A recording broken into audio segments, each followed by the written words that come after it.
El idioma guaraní, nuestra segunda lengua oficial, es apreciada en otros países, particularmente en Ecuador, hasta donde fue nuestro compañero Sergio Valdés como enviado especial. Sergio se encargó de exportar nuestra cultura y resultó del agrado de la gente de Guayaquil.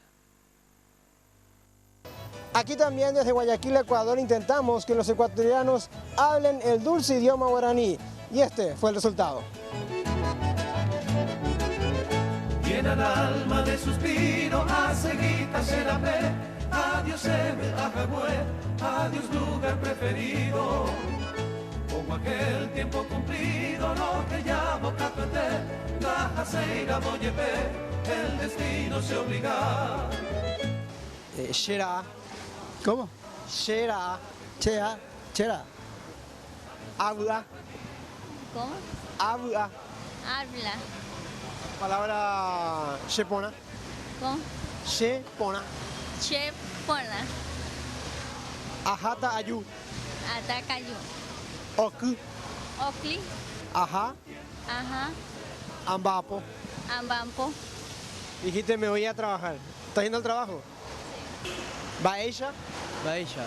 Leiko. Geiko. She. She. Pona. Moná.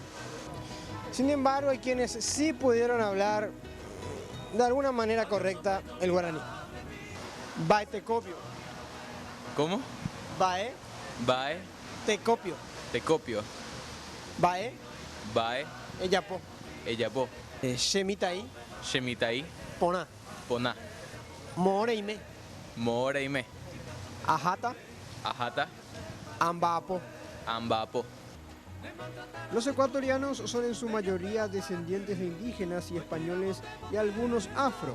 Además del español utilizan la lengua quechua proveniente de los nativos de la zona. Como verán, hemos escuchado de todo aquí en Guayaquil, así que yo me despido y saquen ustedes sus propias conclusiones de quién habló mejor el idioma guaraní. Informó Sergio Valdés desde Guayaquil, Ecuador, para Red Guaraní.